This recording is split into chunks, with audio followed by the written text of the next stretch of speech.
मुजफ्फरनगर दंगे हुए, भाई हरियाणा में 2016 के दंगे हुए, और गोधरा कांड हुआ गुजरात में, और अभी फ़िलहाल 2-3 महीने से मणिपुर में कांड हो रहा है। मणिपुर में तो इतनी बेशर्मी की हद होगी, हमारी बाण बेटियों को नंगा करके घुमाया जा रहा है, और अब उस आग को लेके ये हरियाणा में आ गई। इस आग के लिए मैं सीधा सीधा जिम्मेवार आरएसएस और बीजेपी को मानता हूं, क्योंकि ये अपनी राजनीतिक रोटियां सेकने के लिए, ना इनको भारत से मोहब्बत है, ना हिंदुस्तान से मोहब्बत है, ना भारत बसिंदों से मोहब्बत है, ना हरियाणा पंजाब से मोहब्बत है, ना मणिपुर महाराष्ट्र से मोहब्बत है। ये अपनी सत्ता कायम रखने के लिए, अपनी कुर्सी को बचाए रखने के लिए, लंबे समय तक राज करने के लिए ये कभी फौजी भाइयों को मरवा देते हैं, कभी ये युवा खिलाड़ियों को पीड़ित करते हैं, कभी ये किसानों के ऊपर गोलियां चलवाते हैं, कभी ये बेकसूर लोगों को मतलब षड्यंत्र के तहत मरवाने का काम करते हैं। ये इस तरह के हथकंडे अपनाते हैं। इन्होंने 10 साल हो गए इस देश में लूटपाट मचा रखी है, और रेप के कांड तो इन्होंने बेहद ज़्यादा करे हैं। आज हिंदुस्तान से आंकड़े उठा के देखोगे तो बीजेपी, आरएसएस, इनके संबंधी, इनके संगठनकर्ता, इनके कार्यकर्ता ज़्यादा से ज़्यादा सम्मिलित पाओगे।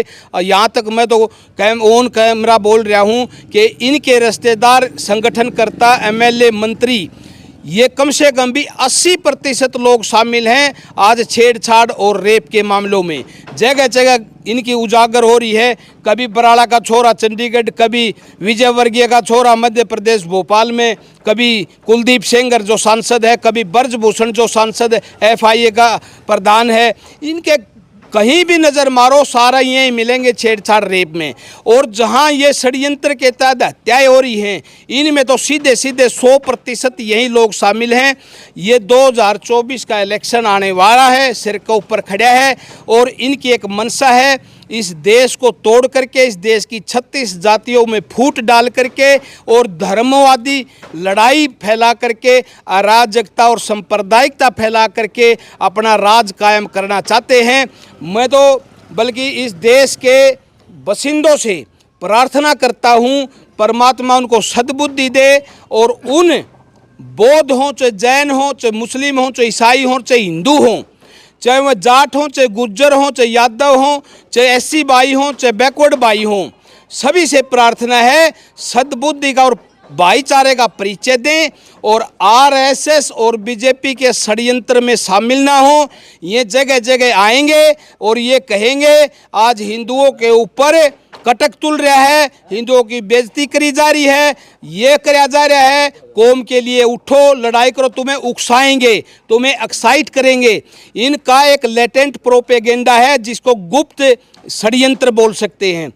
ये लोगों में घुसेंगे, उकसावेंगे और भावनात्मक तरीके से लोगों को उठाएंगे, और एक दूसरे की जातियों से लड़वाएंगे, एक दूसरे के धर्म से लड़वाएंगे।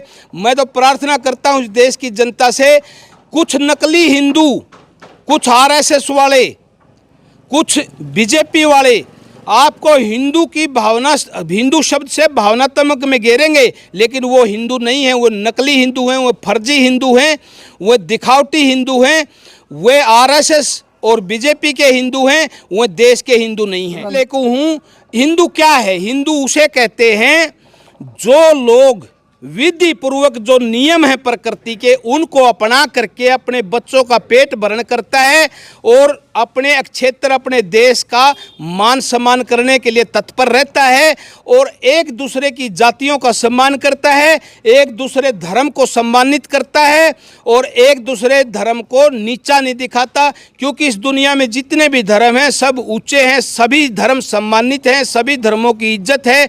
जो इनको बड़े छोटे मानता है और जो जातियों में दरार गेड़ता है, वो हिंदू नहीं है, वो फर्जी हिंदू है, वो नकली हिंदू है।